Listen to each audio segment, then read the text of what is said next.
Good evening, ladies and gentlemen. I am Emily Norcross, and I am your host for Up Crosses Creek. Today is July 9th, 2016, and the wonderful Colleen Kelly, as always, is my producer.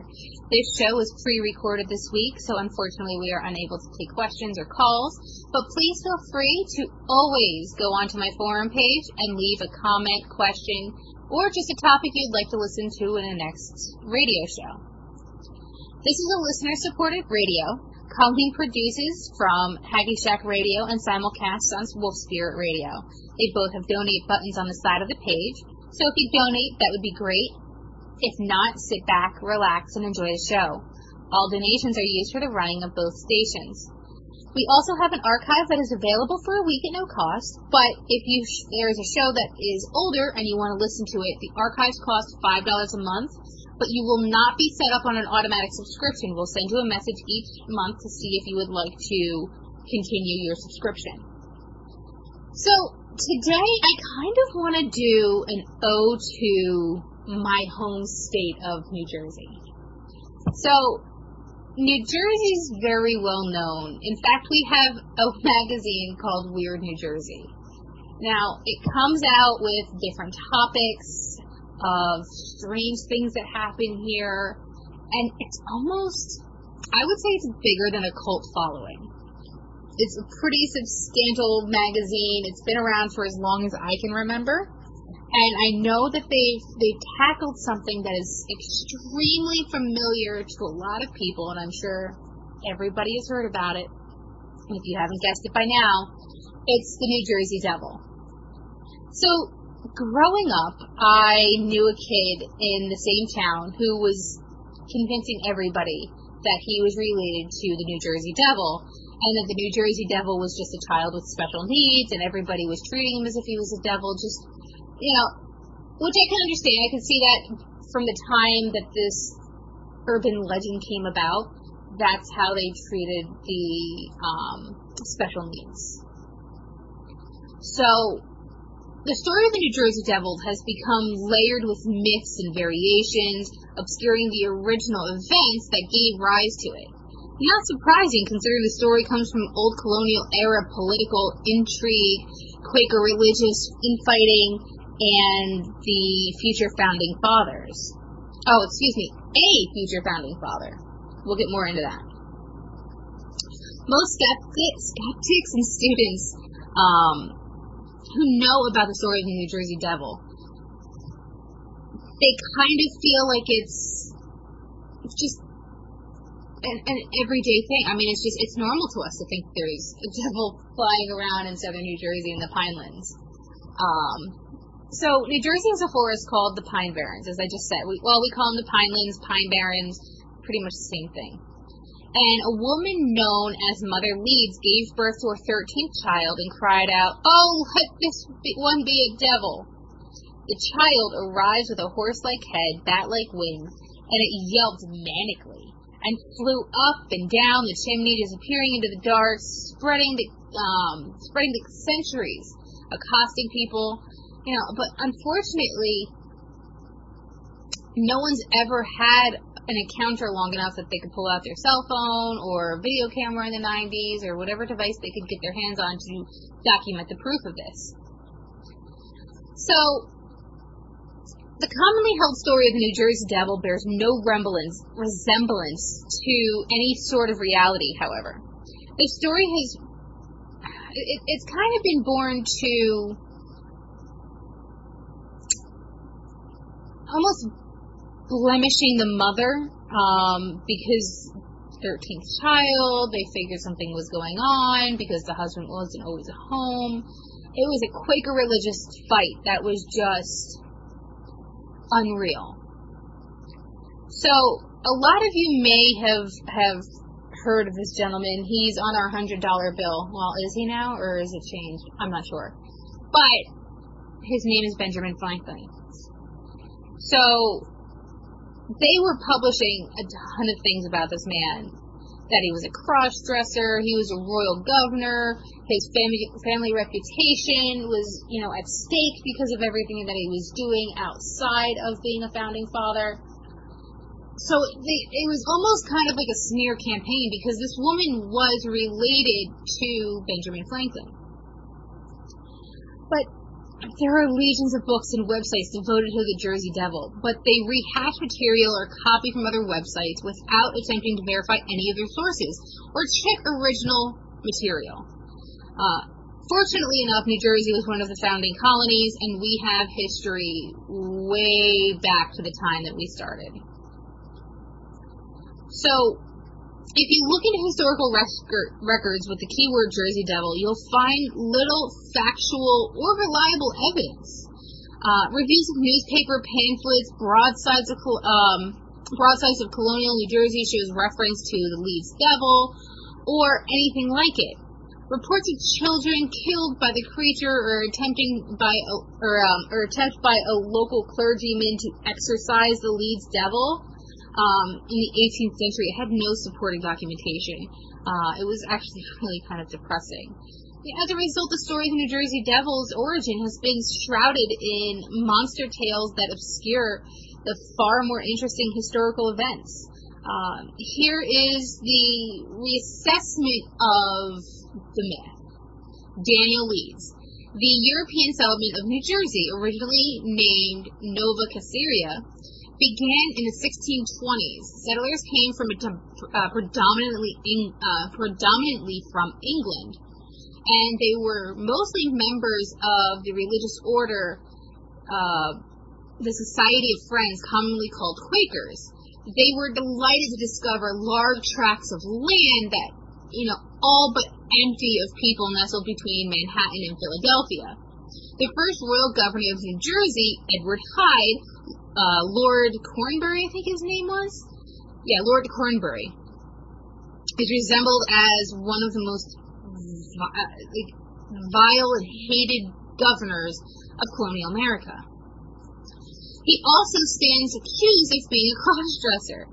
Oh, much like Mr. Ben Franklin. So, a portrait believed to be of Cornbury hangs in the New York Historical Society and shows him dressed in his Aunt Queen Anne's gear.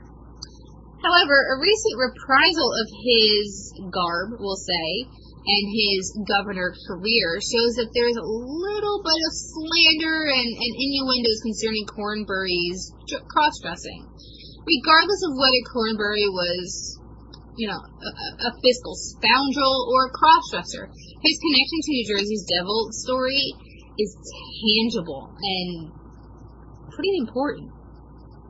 When the Lord of Cornbury received his orders to take charge of New Jersey in 1702, the document indeed included a list of counselors, and one of them was Daniel Leeds. Born in Leeds, England, Daniel Leeds arrived in Burlington in late 1670s. Well, he's a devout Quaker, and he claims to have an enthusiastic vision as a young man. His first wife gave birth to his first wife died while in England, so he married a second time in early 1681. This wife, Aunt Stacy, gave birth to a daughter, though neither survived the birth. He then married Dorothy Young, who has also died, therefore producing 8 children by 1699. He married a final time to Jane Abbott Smout in, I think, 1685, I think, was the date for that. But anyway, Daniel Leeds joined the local assembly in 1682. He also held the title of Surveyor General. In 1690s, he surveyed and acquired land in the Great Egg Harbor area in the Atlantic coast. Now, Egg Harbor is a very barren area, except for a couple small towns here and there. But to be fair about it, it's a great place to hide if you need something. That's for sure. So, anyway, he handed his property down to his sons as a family seat, and then it later became known as Leeds Point. The location is it's really the location most associated with the Jersey Devil legend. So, Daniel Leeds began publishing the almanac in 1967. It was printed by the Englishman William Branford, one of colonial America's first printers. Leeds' astrological data, did not please his readers. Several members of the Quaker Quakers had a meeting and complained that Leeds was using inappropriate language and astrology symbols that to them made it seem a little pagan. Pagan in the Quaker society was like using the F-bomb in today's society. Although it's becoming more accepted, it's still a little harsh for some ears. The notion of predicting the movements of heavens did not sit well with the Quaker theology. He wanted to do the next meeting and publicly apologize since all of his buddies and pals were kind of ragging on him. But to his surprise, an order was sent out to collect up copies of the almanac, not in circulation, and destroy them. Daniel Leeds determined privately to break that ruling and share with his friends and continue the almanac. Now, brimming with the need and his ideas getting out and growing resentment of his fellow Quakers, Leeds put together a book called The Temple of Wisdom in 1688. Leeds paraphrased and outright copied large sections of authors to cobble together his own personal cosmetology. He included sections on angels, natural magic, astrology, and the behavior of devils. The source he drew up was most of the work of a German mystic, Jacob Boehme, whose first book, Aurora, was considered heresy, more or less.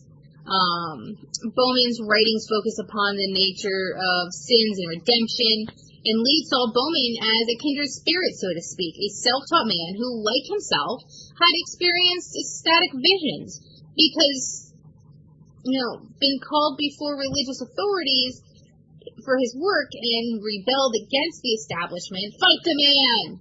Demanding his astrological writings using Boehme's words, Leeds said everything will speak or teach of divine mysteries that we have in the Spirit of God. So, taken in the, aggravation of the published work of Daniel Leeds to show him to be a Christian occultist. He was no dark magician, though. He used astrology to gain a deeper insight into the workings of gods and meaning of Christianity. Now, the readers of his work would have been unfamiliar with the esoterics nature of his writings, so they saw more of an occultist than a Christian in him. Quaker Philadelphia meeting immediately suppressed Leeds' book. At odds with friends, Leeds produced the first in the line of outright anti-Quaker posts. He would I think one of them was the trumpet sounded out of the wilderness in America, and Leeds argues that the Quaker theology denied the divinity of Christ and accused Quakers of being less than normal, more like pagan, not normal like the Quakers, but more pagan in their rituals than they like to lead on. So he left Quakers in part because they formally exclaimed against the government of England, but yet they were trying to make it over here. Leeds was heavily invested in local politics, leaning towards royal authority. In one instance, Leeds advised Lord Cornbury not to swear in several members appointed to the Assembly by local election. The rest of the Assembly complained to Cornbury about these groundless accusations with no avail. Now, the Quakers saw the Governor Cornbury, as a local tyrant representing larger empires, sought to keep them under control and oppose their religion. So Daniel Leeds is one of his own. He sided with Cornbury, and Cornbury, the Quaker, saw him as a turncoat. I just feel like his friends began kind of preaching to the Quakers that he had strayed too far for proper Christianity, and one of his friends, Keith, was disowned by the London Friends and eventually converted to Angelicism. As did Leeds later, but that was further down the line.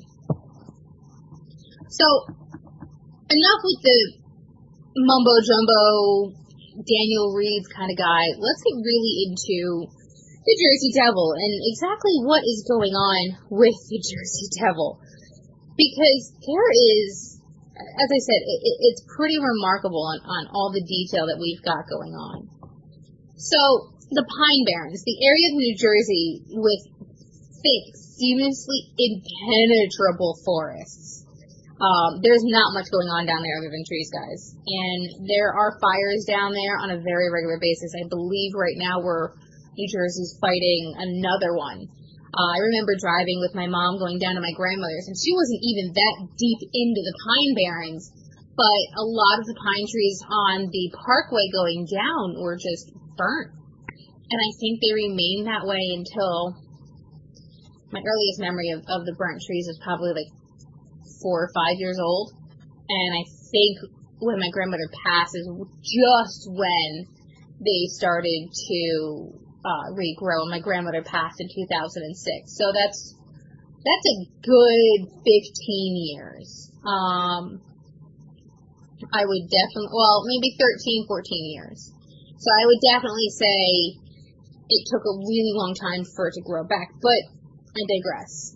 So it's kind of unforgiving, so to speak. The heat of the summer is awful. Somebody described it as mysterious yet beautiful. No, it's not beautiful in the summer. It's awful. I'm sitting here on the hottest day of the week, and I'm still in New Jersey. I'm not even in Virginia yet, and I am sweating my pants off.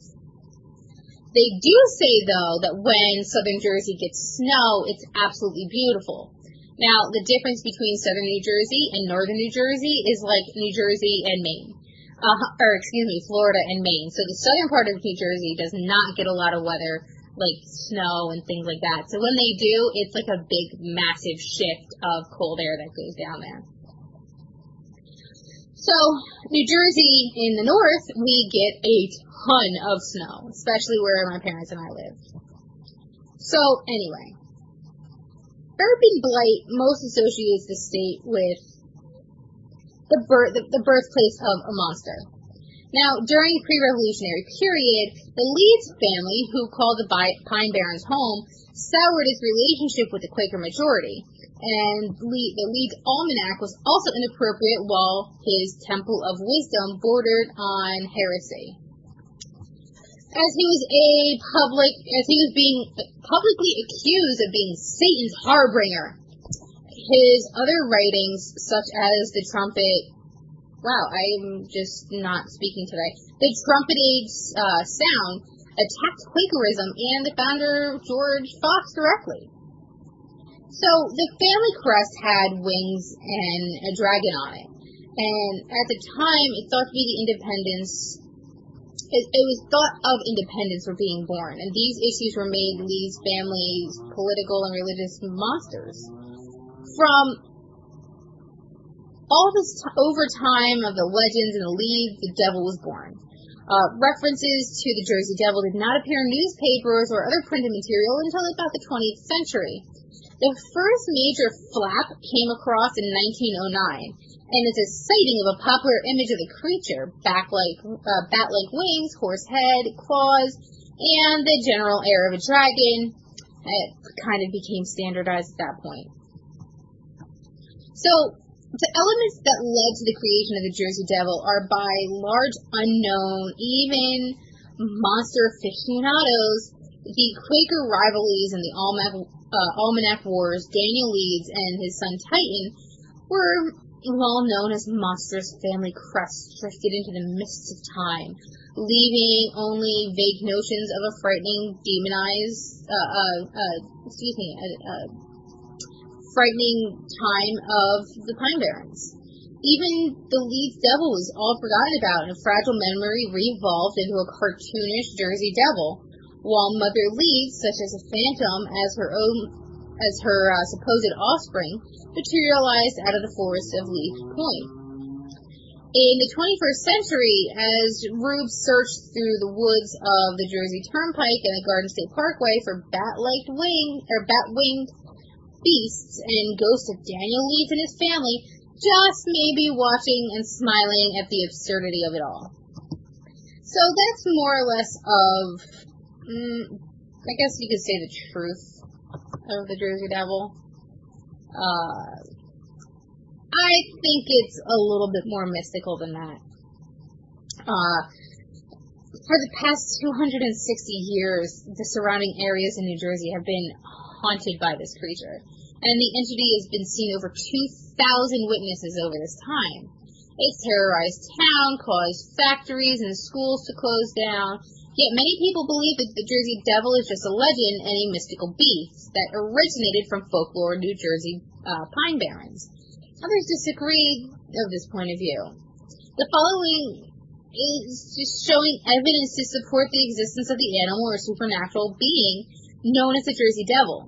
The evidence consists of stories of the Jersey Devil's origins, the sightings of it, and finally the theories on it. Now, I don't mean the theories of like, oh, what happened in the 1600s, the legitimate theories of why they're calling this the devil. So, another version of the Jersey Devil's folklore is that the birth of the Jersey Devil was one of the most popular legends, says Mrs. Shroud of Leeds Point in New Jersey. And she made a wish that if she had ever had another child, she would want it to be the devil. Her next child was born misshapen and deformed. She sheltered it in the house, and the curious couldn't see him. On a stormy night, the child flapped its arms, which turned into wings, and escaped out the chimney and was never seen by the family again. Now, a Mrs. Bowen of Leeds Point said the Jersey Devil was born in the Shroud's house at Leeds Point.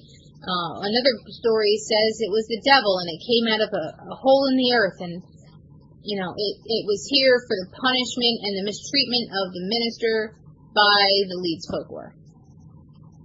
So, I'll try to link this page to you guys and put it on my forum page so you can see the picture. The house is really run down. I mean, it's still kind of standing in 2016, but it's also not. So, another story places the birth in Etzelville, New Jersey. Mrs. Leeds of Etzelville finds out that she's pregnant with her 13th child. I hope it's the devil. She got her wish. And the child was born with horns, a tail, wings, a horse-like head, yada, yada, yada. So, as you can see, there are many legends. It was the 6th, it was the 8th, the 10th, the 12th, the 13th child born to a woman with normal or deformed, and the mother confirms that it it flies to the air and it goes out the chimney. So, the first thing that ties the legends together is the name Leeds. Whether the mother's name is Leeds or the birthplace was Leeds Point or whatever the story is, something is about Leeds. Alfred Heston, I think is the person I got some information. Yes, Alfred Heston, the Atlantic City County historian, believes that the devil could be a Leeds or a Shroud baby. He discovered that Daniel Leeds opened land in Great Egg Harbor in New Jersey in 1699. His family lived at Leeds Point for, I think, their entire duration while in New Jersey. So he discovered that Samuel Shroud, Sr., came to Little Egg Harbor in 1735 and lived right across the river from Mother Leeds. The third fact ties into the Burlington story with the other stories. The professor Fred McFadden of Coppin State College in Baltimore found a devil was mentioned in writings in Burlington as early as 1735. He also indicates that the word Burlington was used in the was used to the word natural names. I'm not exactly sure what that means, but I guess he didn't proofread his email before he sent it to me. This means that the name is now used for a birthplace such as Leeds Point or Esselville, and it could be the same place referred to as the Burlington legend. So, some of the origins can lead validity to the existence of the Jersey Devil, but the sightings are mostly substantial, and they're not really great pieces of evidence. And the sightings have been divided into 3 time periods: pre-1909, January 16th through the 23rd in 1909, and post-1909. From pre-1909 era, a few documented records of the sighting still exists. One of them does confirm the existence of the Jersey Devil. Now, in the early 19th century, Commodore Stephen Decoy, a naval hero, was testing cannonballs at the firing range when he saw a strange creature flying in the sky. He fired and hit the creature, but it kept flying across the field. Joseph Bonaparte, former king of Spain and brother of Napoleon, saw the Jersey Devil in Bordentown, New Jersey between 1816 and 1839 while he was hunting.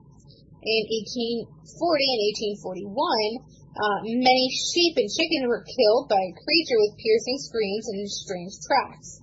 In 1859 to 1894, the Jersey Devil was seen as numerous times and reportedly carried off anything that moved in Haddonfield, Bridgeton, Smithfield, Long Beach, Brigantine, Leeds Point, pretty much any town in southern New Jersey. I'm pretty sure it picked stuff up and moved it.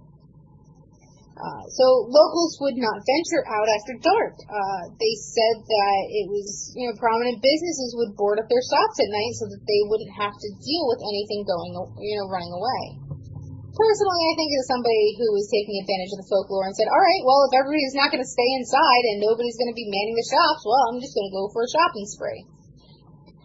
So, the Jersey Devil has been, it's a staple of New Jersey. And, I mentioned the Weird New Jersey website that we have, Weird New Jersey magazine that we've got. And they have, a ton of stuff on it. So their website states, without a doubt, the New Jersey's oldest, most enduring, and most important piece of folklore is the tale of the infamous Jersey Devil. For close to 300 years now, Jerseyans have told the tale of the mystical creature that stalks the Pine Barren and terrorizes local residents. The recurring nature of the story begs a few questions. Why New Jerseyans embrace this legend so steadfastly? No one knows. Is there actually some sort of creature roaming around the Pine Barrens of southern New Jersey? And if so, what in God's name is it? So, everywhere you look, there's just, we are so proud of our Jersey Devil. It is a part of us. But it's hideous. A horse's head, horse's body, hoofed feet, horns, and bat-like wings.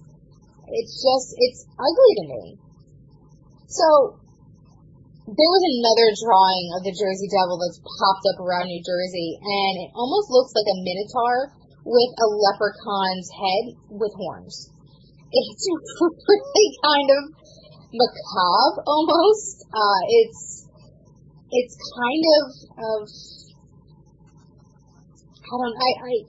more Irish folktale more than an English folktale. You know what I mean? It's just the way that they put it out. So, we're in New Jersey. They have a way of putting things into the consumer's mind, and I think it lends a lot to the history that we have here in the state. People who believe in the Jersey Devil and the people who don't, the people who do, they think it's a very real and a very dangerous creature. But the people who don't, it's a battle. It's a back and forth. Is it real? Is it not real? I know a couple weeks ago Nancy was talking about the Sasquatch, and as I believe it's true, somebody out there does not. So, just like I believe the Jersey Devil is real, some people do not. There's I guess we'll call it a breakfast meat in New Jersey called pork roll. I don't know what it's made of, but it's delicious. And I'm pretty sure if I knew what it was made of, I would probably say it anyway because it's that delicious. We have a battle here in New Jersey. It's either pork roll or Taylor ham. Now, it is legitimately pork roll, but the brand name of it is Taylor ham. So there's been back and forth debate of pork roll versus, do you call it pork roll or Taylor ham? Just like, do you call it the Jersey Devil or do you call it a myth? So, both hands can kind of level out on documentation. When they see something closely resembles hoof prints, but there's not tracks as if a horse or a deer or something hooved is walking through, and it's pretty much a biped mammal, that tends to tell you something. So, they really think that it's the famous devil Satan, and he came through a gnarly hole in the earth, and I could see it either being born, I could see it crawling out of the earth somewhere, because there are things in New Jersey, like the gates of hell, that originate in, I can't remember exactly where the gates of hell are, but I do know that they exist in New Jersey. Let me just try to look and see if I can find the gates of hell real quick on their website. But, okay, so anyway, the gates of hell, excuse me. It's in a town of Clifton in Passaic County, and it was probably no better way, and no one wanted to prove their courage by walking straight into a gaping tunnel that is darker than dark. So, when people couldn't find their way through, they just said, it's the gates of hell, we're not going in, and maybe, our friends won't force us to do it. We have a road in New Jersey called, Clinton Road. For those of you who follow politics, it's called Clinton Road, and it's probably the most scary road in the state of New Jersey. I will not put two and two together on the show. You guys figure out your own politics. So we've got a Confederate and World War II prisoner graves in Finns Point Cemetery that are extremely haunted. They say that they see the two sitting on the graves, talking. It's just so creepy, so scary. We also have the plot of Noah Sherry, who is an African-American Civil War veteran who was born in North Carolina but died here in New Jersey. We have Rex the Wonder Dog, and he was, I believe he was a performing pet in one of Atlantic City's local night shows. So, we just have some interesting things. Clinton Road, mysterious markers. Now, there's a place called Greenlight Cemetery. And traveling by dark graveyard or cemetery at night can usually be a frightening thing anyway, especially when your imagination decides to start playing tricks on you. Every crack of a stick or gust of wind leads to a passerby thinks that there's something nefarious is afoot. But, the frequency reported of odd phenomena in this graveyard, it's been there for centuries. Mysterious lights or glowing graves, you can see it usually at a point just outside of the burial grounds, are affected. And like many others and unexpected things, you feel scared, confused, even curious. Maybe a little of all three, to be honest. But you don't know what it is. It just feels wrong. So, the Bayview Cemetery is the actual name of it, and it's in Middletown. And it possesses things such as mysterious lighting phenomena, which can be caused in graveyards and been known for local lore as the Greenlight Cemetery. My girlfriend in high school, I grew up with her, my best friend of 30 years.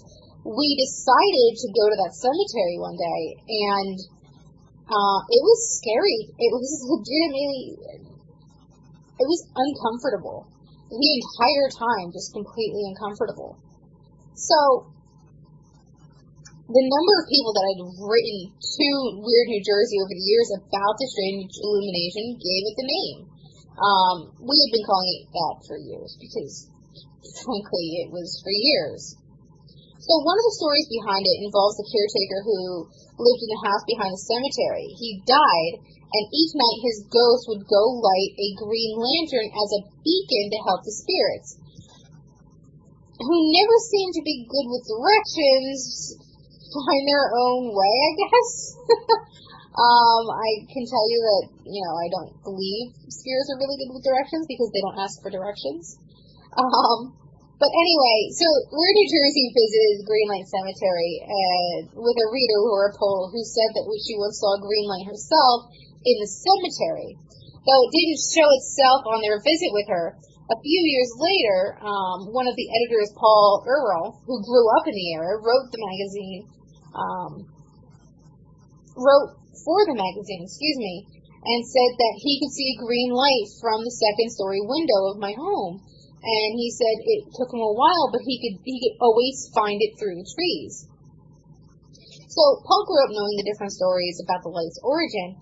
And if you walk through the cemetery at night, he wrote, you'll find the green light in the hills. There's a gate around the tower that swings open once you pass through it, and the light turns red, the gate closes, the evil of the light does unspeakable things. So, I don't know if he was, trying to get more lore into this place or what, but Paul said he could see the light from his room until 1989, and it had disappeared mysteriously, until he learned a few years later that it may have been an old lighthouse that sat up in the hills and buried in the woods behind the cemetery, but he still believes that the caretaker was lighting the light to guide the spirits of where they need to go.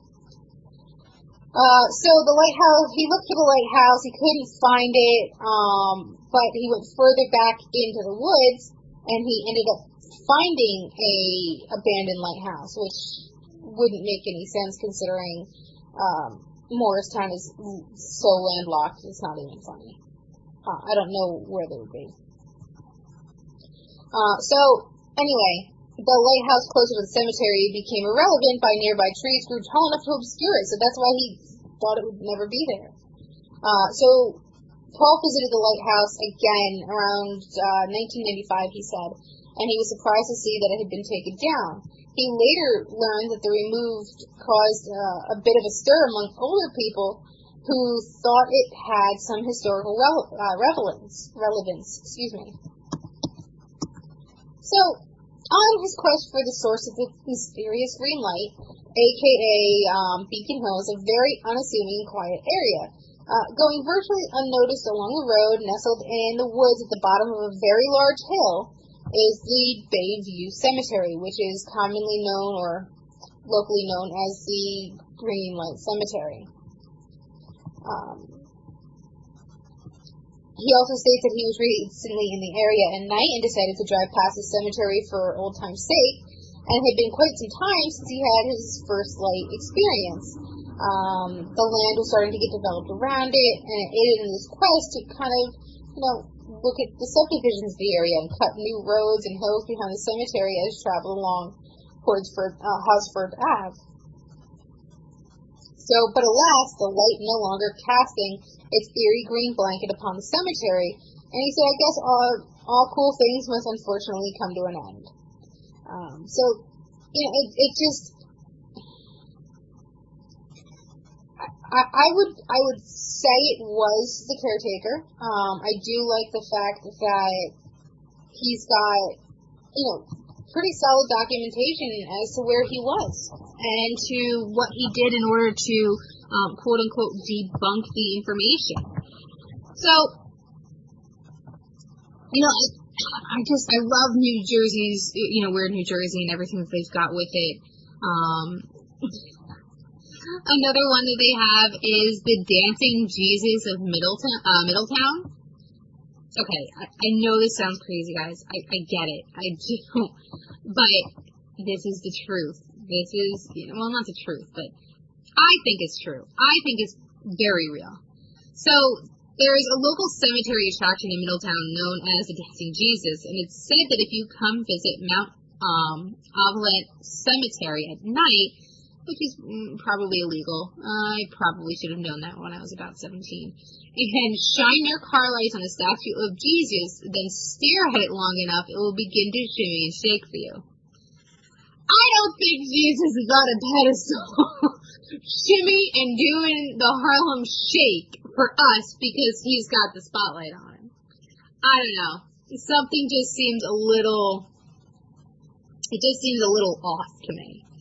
And if you have to stare at something long enough, I'm pretty sure your mind is distorting whatever realities that you have going on. Now, you have to be sober for this. And I love the fact that that Weird New Jersey is like, yo, you have to be sober for this stuff. Like, no drugs, no alcohol, like, legit sober. Because why else would something be dancing on a statue if you put your lights on it? You know what I mean? Like, I don't know. The Dancing Jesus thing, I just think is kind of kitschy, so to speak. It doesn't really lend itself to true information. Now, you know, as I said, we have Clinton Road, we have cemeteries, fabled people. We have an albino village in New Jersey, which at that time was, you know, that's where you sent the weird people. Now, the albino village, I say, was, when was it?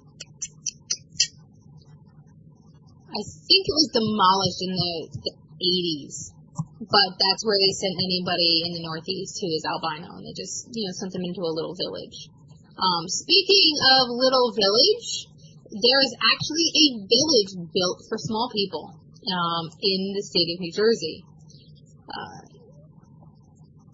I guess we've kind of always captivated by miniature versions of everything, but this was very much for people who were little. And they had always been traveling with circuses and sideshows on the silver screen for, what was that movie? Mom hated it. The Munchkins of Oz, Austin Powers, many, you know, little people enjoyed an elevated status in the minds of New Jerseyans too, as their homes kind of became stuff of legend. And I mean, everything is built to size for little people. Stop signs, houses, they have everything that they need, that you would have in a normal house, just built down to size for little people. You know, tiny cottages community of this sort was, you know, very common throughout the state during the first half of the 20th century. And it can be found along the banks of lakes and rivers and often stand out as odd to people today because we've yet since converted to year-round homes, and they're still pretty much smaller than your average New Jersey abode. They did name it Midgetville, and one of the places is that people tell you they have been to, but cannot seem to remember exactly where it is. The tales often involve late night rides many years ago with a friend of a friend who knew how to get there. Stories told of this magical land are strikingly similar and describe a community where all of the houses have been scaled down to accommodate smaller dwellers. But not only are the homes small, but the traffic signs are small, and even cars are said to be downsized. Now, it's another aspect of the stories that seem to remain fairly consistent in the fact that occupants of Midgetville are usually very angry and hostile towards outsiders. This is undoubtedly because the place is rumored to be Midgetville, but contains no midgets, and the residents get very annoyed with the steady stream of late-night gawkers who continually plague them year after year. Now, there are seemingly credible people, however, who swear to have seen this and have spoken about the wee folklore, pun intended, from Midgetville or another, and the legends are true, or at least, true of some time in the past. So, they're midgets, not trolls, living underneath the bridge. Midgets play some roles in the war effort. Somebody said that when I was a kid, we used to ride our bikes down the Cliffside Park to the Midgetville on River Road in Edgewater. We would knock on the doors of the midget-sized homes and run away and hide just so we could see an old midget answer the door. Yes, they were midgets living in there at one time. Stop signs were nailed low, so that when driving through once or twice a year, people wouldn't run into the small houses that could sometimes be taken up by the entire car. The area was prime real estate, and probably still is considering it's in Edgewater. Edgewater is a pretty ritzy area. But the reader continues to say, my father told me that in the late 30s, before the war, industry along the Hudson River became a contributing effort to the war. The midgets were left over vaudeville and circus workers who found their niche in the war industry. Midgets were used in production shops for specific tasks that were only suitable for their size, rivet men crawling inside wings of planes, things of that nature. It's interesting to see that the way people talk about Midgetville and, where it's specifically located. Edgewater to Totowa to Middletown to Morristown to Colesville to all of these different places. And mind you, they're miles apart, so there's not that many Midgetvilles in New Jersey, I can tell you that, especially not in Colesville. I ride my horse up and down the trails all over there. I can tell you that is not there. Another reader says, things you see when you're drunk. After a crazy night of drinking and skiing, my friends and I had a great idea to check out Annie's Road. So we're driving down this stretch of the road where nobody sees this, out of nowhere we see this midget walking across the street. So we start bugging out. We had heard the stories about Midgetville, but never believed them. Me and my friends were going nuts. None of us knew what to do. So some guy in the back yelled out, midget. The little guy saw us and ran to the back of the road. We turned around, but no midget. All we saw was woods. We went up and down the stretch for about 25 minutes and saw no trace of the midget. We found out, we never found any houses or small signs, but ever since then, they all now believe in Midgetville, and we always cruise down Annie's Road hoping to come in contact with another infamous little person. I'll read this one and then I'll jump to another one, another topic. So, which way to Midgetville? My friends and I are 16 and 17 years old. Recently, one of my friends have gotten their license and we decided to go to Midgetville. I have an older brother who has gone a few times and said it was pretty cool. We heard stories of people getting shot and cars being destroyed by bricks, so we parked on Route 80 overpass and decided to walk in. We wanted to pick up a truck. We went to a pickup truck and asked for directions, and the driver was a midget driver, and the midget kid was in the passenger seat. She would not give us directions, and we got turned around in the car, and another car came to pick us up. The car was loaded with 6 midgets, so when we asked them for directions, the driver gave them to us and looked really mad that we were there. Midgetville is fun. We did see little houses and little doors and everything goes with it, but like they said, they looked really pissed. So Midgetville is kind of fun. I've been there, I have not been there. I do know that there has been a lot of debate on whether or not it's in any town, like I had mentioned before, like Colesville, Middletown, Edgewater, Totowa. But I think the biggest thing that really gets to people is Ramapo's Mountain, and it's the Jackson Whites. So for many years, there have been stories of a degenerate race of people who live in an isolated existence removed from civilization in New Jersey's Ramapo Mountains. As far back as the Revolutionary War, the New Jerseyans have heard about this and told tales of the motley group of social outcasts who've taken refuge in the northeast hills of the state and inbred to the point of mutation. So the group has been alleged to be comprised of mongrel hybrid, of renegade Indians, escaped slaves, mercenary deserters, West Indian prostitutes, but they've all come to be known as the Jackson Whites. Probably the most puzzling question about this mysterious Jackson White clan is not who they are, but what the origins of their legend is. Most commonly associate with the Ramapo Mountains of people of Mahwah, Ringwood, and southern New York State towns of Hillburn, Suffern, and Moniker. Jackson Whites is now and has almost certainly always been a derogatory name. Those who refer to it somehow have endured for over, the term has been endured for over 2 centuries until the present, and is likely due to some less than scholarly historical texts that have been either inadvertently or knowingly transcribed of local legends as authenticated facts. Probably the earliest written reference of the Ramapo Mountain people is found to be contained in an article of the Community of Outcasts in Appleton's Journal of Literature, Science, and Arts, dated March 23rd, 1872. So, it reads, and I quote, "In relation to this particular people, there are half a dozen legends current, all possessing more or less romance and attractiveness, but most favored one is for the rarity and most reasonable. People will tell you that this is a stain upon the fair country as it was put there by fugitive slaves more than 100 years ago. There was gradually added to these fugitive slaves, fugitives of other descriptions, and generally anybody who was made to be an individual problem.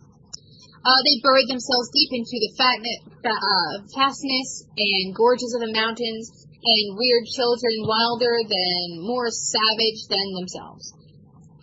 So that was dated from, 1872. So the Ramapo Indians sometimes visited the settlement in the township of Franklin, where they were formerly known as the Hackensack Indians, but are more properly described as the Jackson Whites. They bear little resemblance to Indians, yet, as a tradition gives it to them, are descendants of Harrison's Indians, Negroes, but nothing of ancestry. So ignorant have they become. This is another post from the 1900s. So, in the 1900s, the Jackson Whites took a pseudo-scientific authority when the University of Pennsylvania anthropologist professor named Frank Speck published an article that claimed that the Algonquin Indians, probably of Minnesink or Delaware, with some Tuscarayan who lingered for the rest of Ramapo Valley on their way to the Carolinas in 1714 to join their colleagues of the Iroquois in New York State. The small nucleus became added from time to time runaway Negro slaves, perhaps freed men from the Dutch colonial plantations in adjoining counties in New Jersey.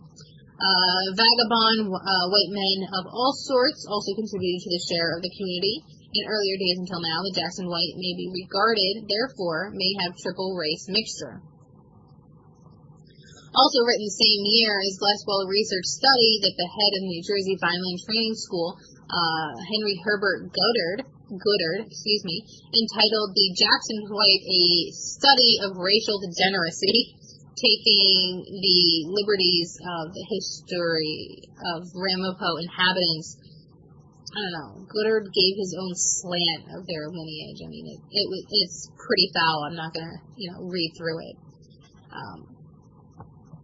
But the second strain of the Jackson White lines, according to Storms, another person named Storms, was contributed by the Hessian mercenaries fighting the British during the American Revolutionary War. In the fighting that took place in the vicinity of New York City, from the camps scattered throughout this region, and the mercenaries that marched across New Jersey, these men were known by general names of the Hessians. They fled to the nearest place of safety, which was the Ramapo Mountains. There's no possibility of escape, no opportunity to return to their native land, so they made themselves home, and in their retreat mated with those they found already there and reared families. But there was a way of the difficulty, a way that had a long, vague warning of warning from European nations. A little questioning in a man who was found to be accepted of undertaking, who would accept the undertaking of going out to meet the Jackson Whites. They never saw him again, so they think either he got lost in the woods or he had assimilated to the society that was there. So, the New Jersey Devil, Weird New Jersey with Clinton Road, the Jackson White, everything that is pretty much weird in New Jersey kind of makes us Jerseyans proud. It shows us that there is a ton of dedication to our legends, and it gets passed down from generation to generation. Just like having a tomato sandwich every summer, because it's the Jersey thing to do. We have excellent produce. We are very proud. We're the Garden State. We don't mess around for anything. And when it comes to our legends, we kind of hold them as if they're real. They are real to us. And to fight somebody and say, oh no, that's not what I like, and that's not true, that can't be true, there's no such thing as a devil, there's no such thing as this. We get almost upset by it. Our state is very haunted. It's very scary, so to speak. There is a ton of hauntings in the area. There are a ton of unexplainable experiences happening left and right. And to be honest, it's interesting that, we've had tons of ghost hunters and adventurers and whatever the case is come to New Jersey and look at specific locations. We have a very haunted mental institution in Essex County that I had the pleasure of living next to in my early 20s when I was dating my husband. And I can remember watching it on TV and just looking at my husband saying, I can't believe this. This is, somebody's legitimately there. Like, this is creepy to me. And you're not allowed to be on the premises. There's cops that watch it all the time. And I'm kind of proud of the legends that we have and the urban legends that we pass down from generation to generation. It is now the top of the hour. And I would like to thank everybody for listening. I'm sorry, this show is pre-recorded. I am probably passed out in a hotel room by now. If not, I am still at the showgrounds and I'm exhausted. But anyway, I will post everything into my forum so that you guys have the information. It will probably be done a couple days before the show.